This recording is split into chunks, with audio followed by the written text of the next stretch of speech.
All right, welcome to the SnydeReport podcast. I am Gary Snyder, your host for this evening, or morning, or afternoon, or whenever you're listening. Before we get started, I do want to thank our sponsor, Robin Winston.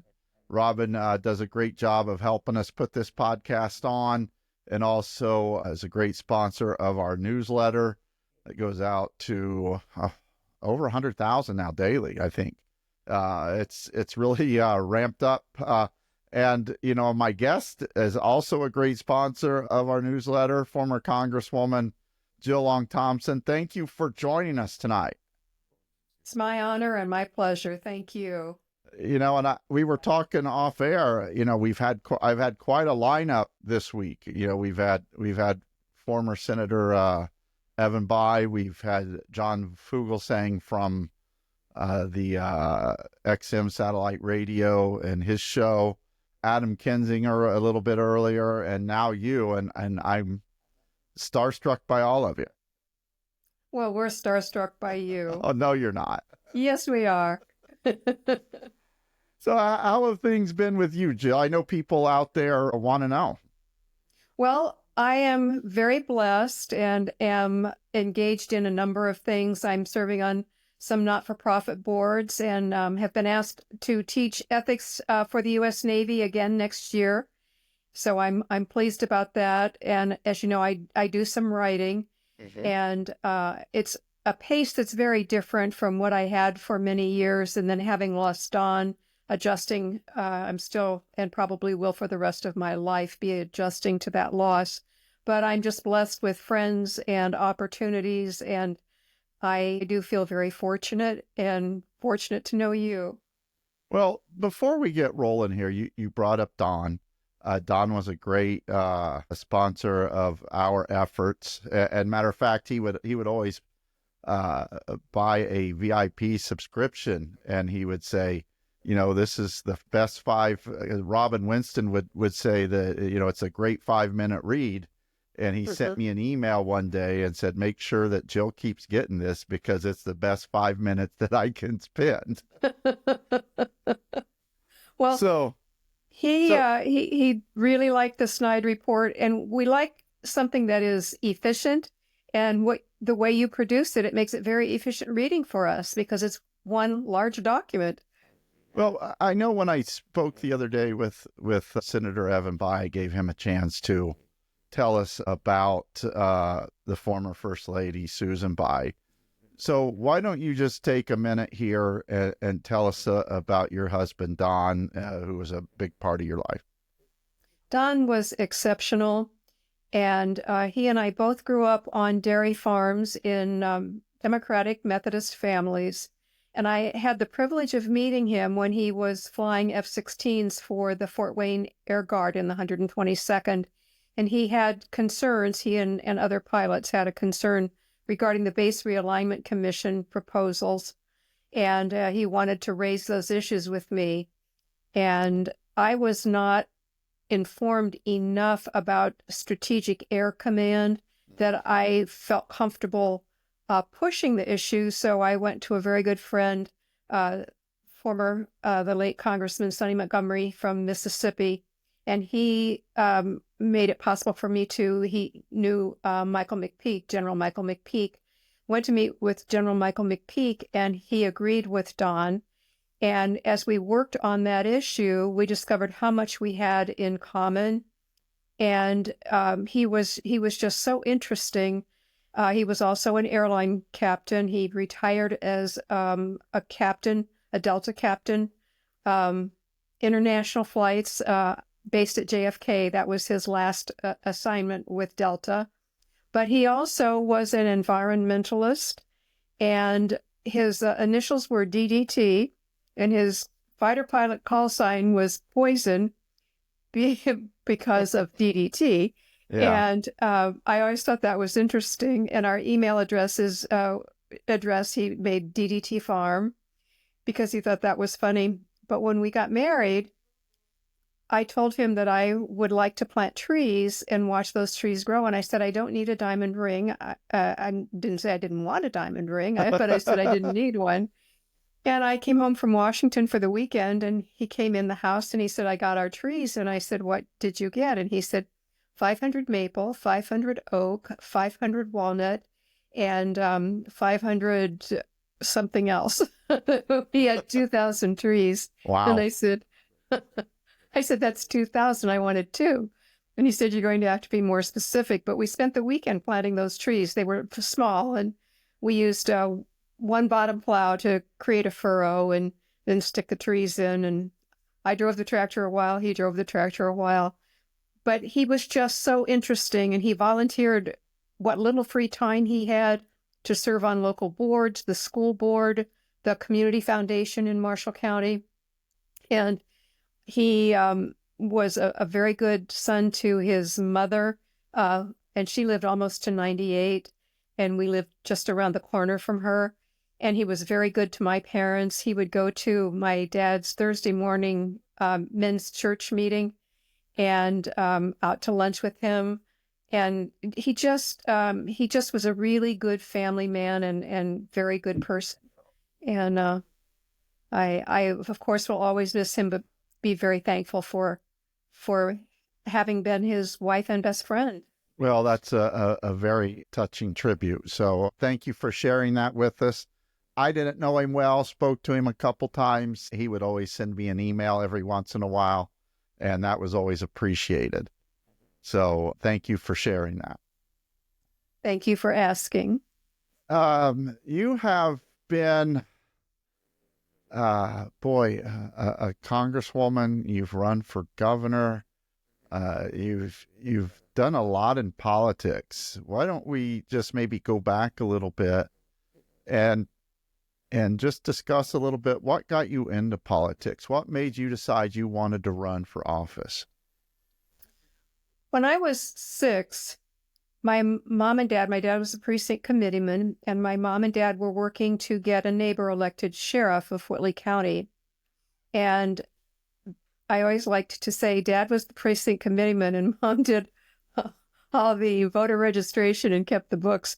But they co-managed a farm, and that worked. It worked out for the two of them to do it that way.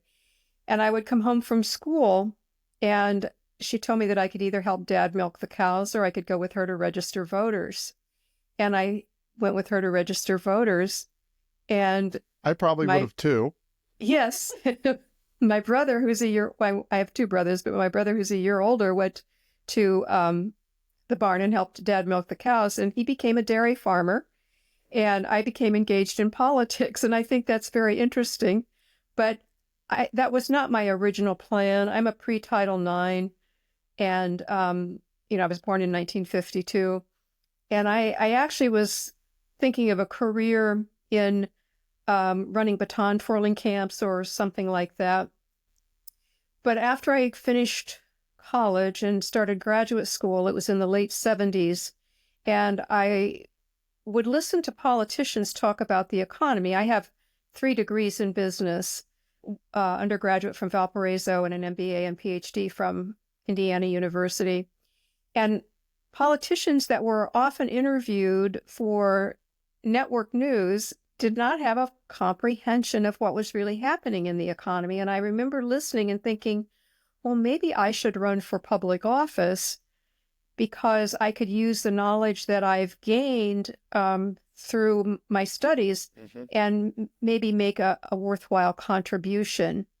And my first teaching job out of graduate school was at Valparaiso University, and I ran for city council in 1983, and I won. I went door to door and had an opportunity to meet a good percentage of the people who lived in the district that I represented. And I discovered that I really liked public service. I liked the policy, but I also liked casework. I liked doing things that make life better. And I feel very privileged that I had that opportunity at such a young age to serve in public office. And then was very fortunate to be elected to represent Northeast Indiana in Congress. I lost my bid for re-election in 94.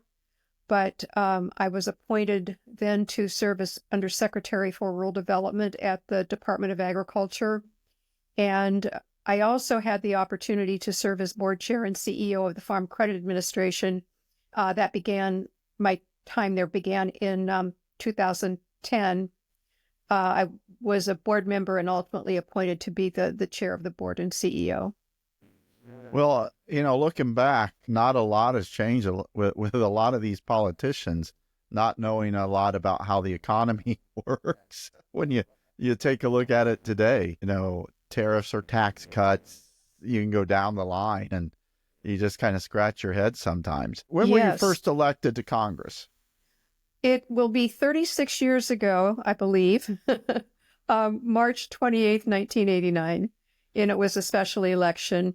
I had lost in the fall, and Dan Coates was our congressman, and he was appointed by the governor to replace Dan Quayle in the Senate when Dan Quayle got elected to the vice presidency.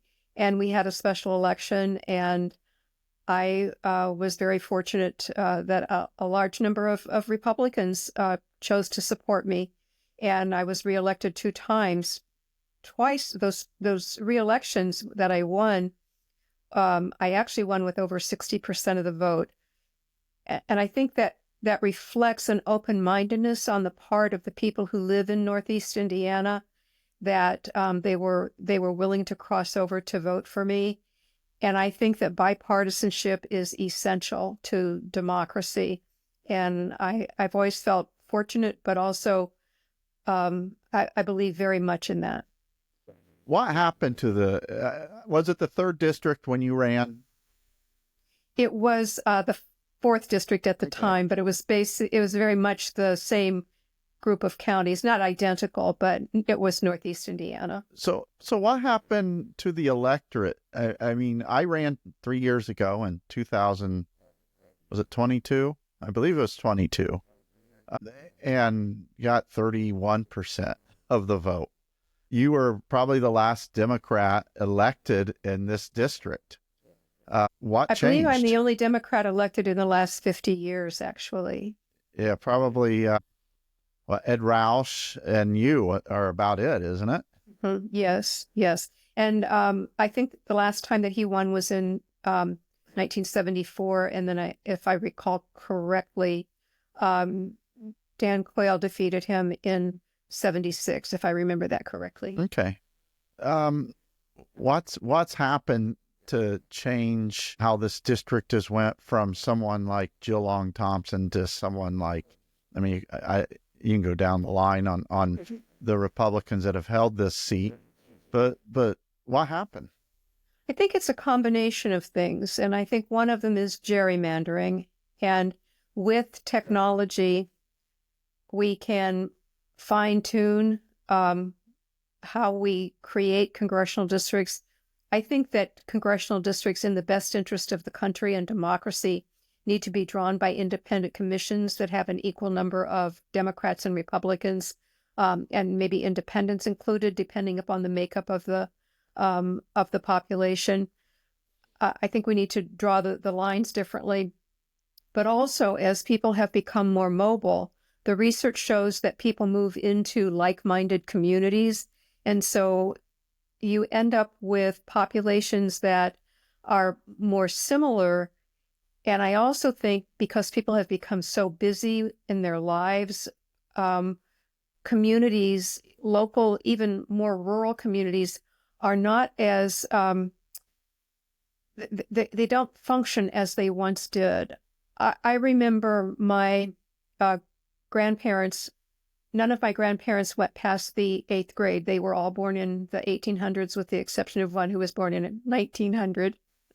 But I also remember our medical doctor, who also had a farm, and how much he respected Grandma and Grandpa Long and would talk with them about farming.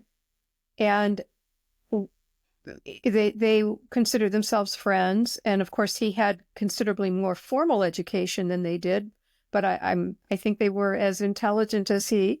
But I think that we are self-selecting in our communities in ways that we didn't used to. Mm-hmm. And I remember when it was very common for people with varying income levels Their children were all going to the same schools, and they were all friends, and they would serve on committees together, maybe at church, maybe in the township, maybe in the county, maybe in the school, and we don't have as much of that anymore. But I also think social media are influencing people to believe things that aren't true are true about other people. And I think it happens among all across the spectrum. There's no safety net there to stop misinformation or disinformation.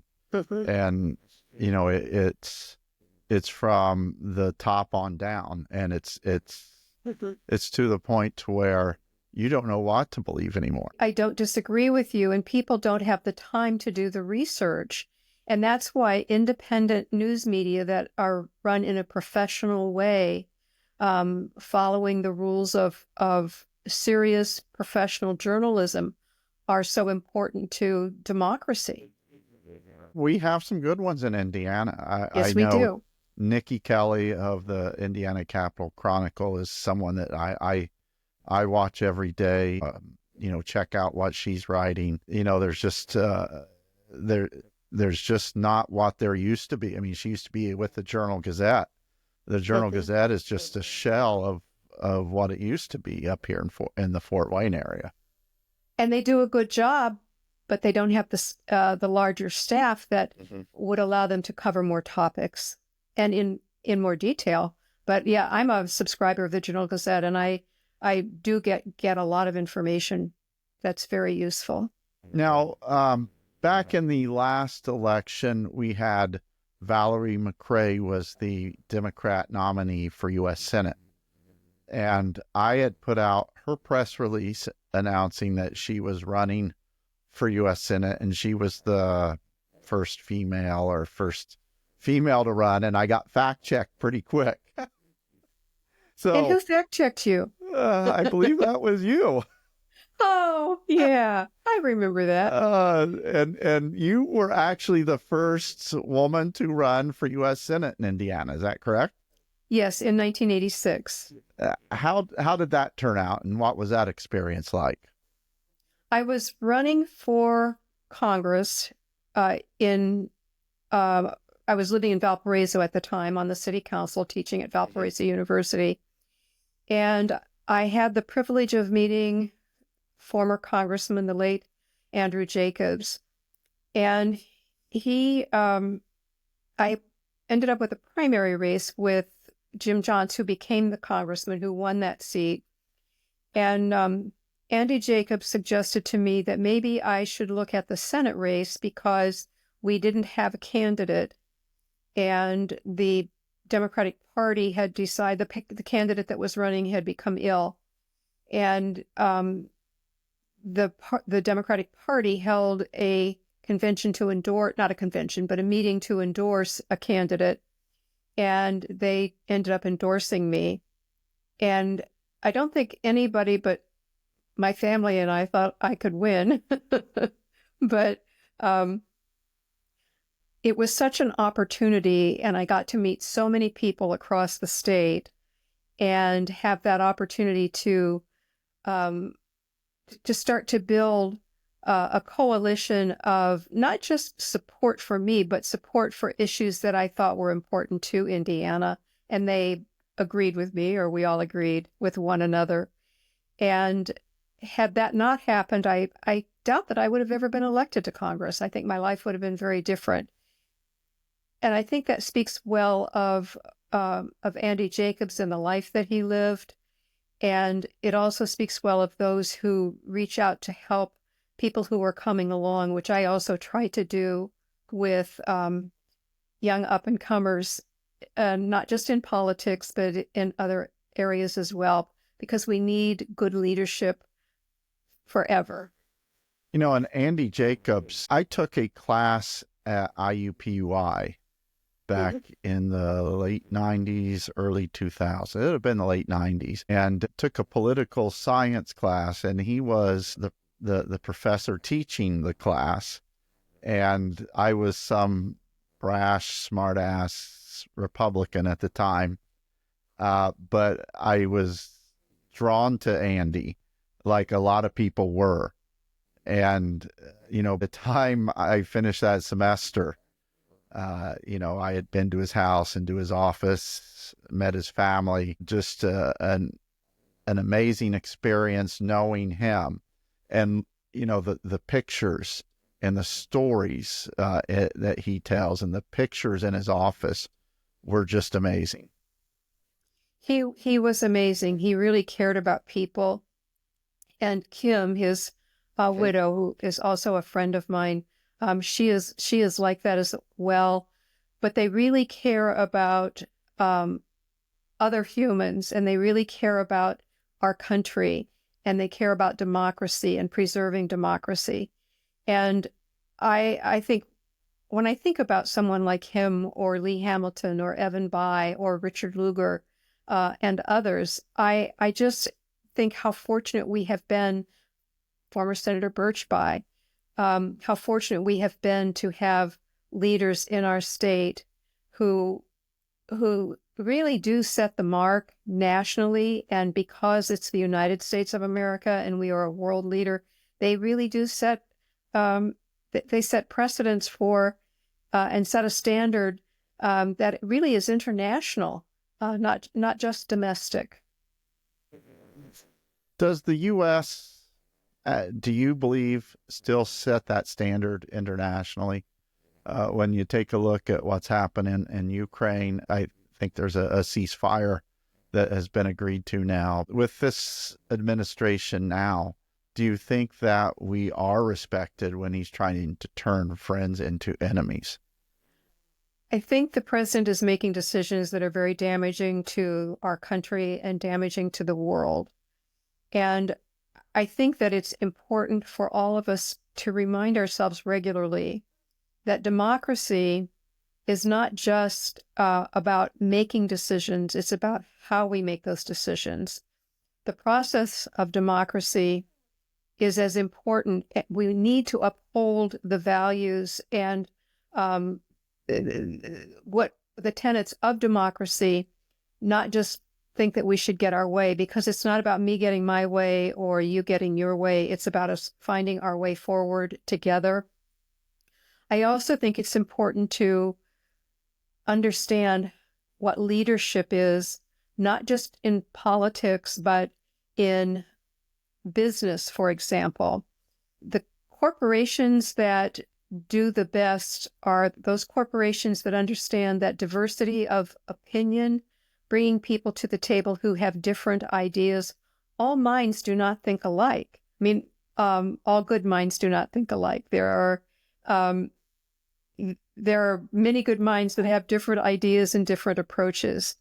And the research shows that when leaders take responsibility when things go wrong and give credit to others when things go well, and ask questions and solicit input from a variety of people with different perspectives and experiences, whether it's corporate America or whether it's a government, the decision-making is better.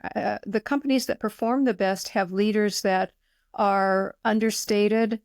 Darwin Smith, the late Darwin Smith, who was originally from DeKalb County, I believe he grew up in Garrett, I think. And he ended up running Kimberly-Clark.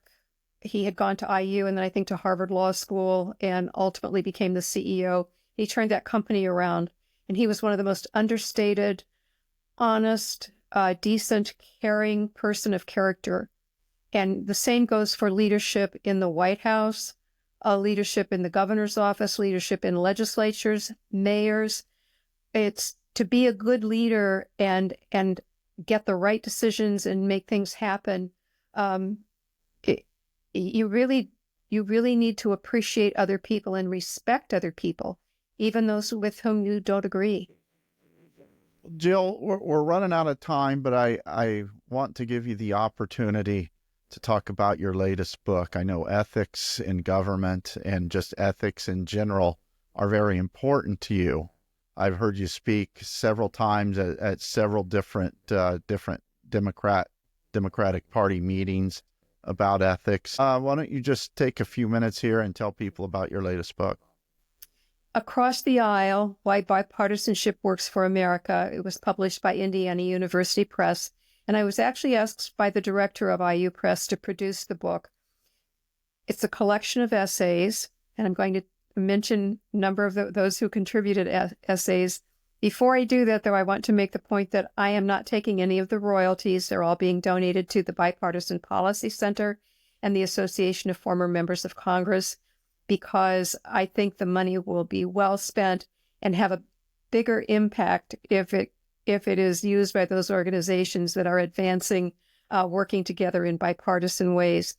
But among those who contributed, Trent Lott and Tom Daschle wrote the introduction. Mm-hmm. Paul Helmke and Congresswoman Marcy Kaptur, Senator Todd Young, Congressman Andre Carson, former Secretary of Agriculture Dan Glickman, former Senator Olympia Snowe, former ethics lawyer for the George W. Bush White House, Richard Painter, and the list goes on. But it's a real collection of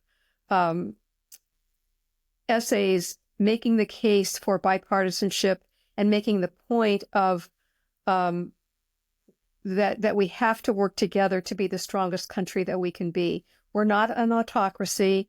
Leadership is not about the person who holds that role. Leadership is about taking an organization, a government, a country, a state, whatever the leadership position is. It's about moving it forward and addressing the issues that we're confronted with. You know, I don't think I could ever name drop like you just did. Ever. I think you could. Anything you wanted to cover before we let you run here?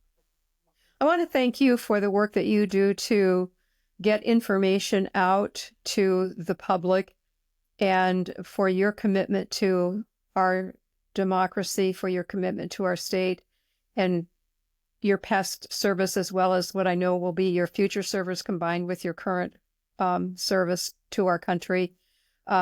You are making a difference, and we need that.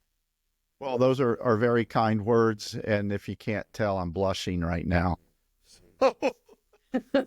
Well, Jill, thank you very much. Before we let you go, we just need to remind people that we want to thank Robin Winston, a sponsor of this podcast. It does great work with this podcast and with our newsletter that now reaches over 100,000 subscribers. Jill, thank you.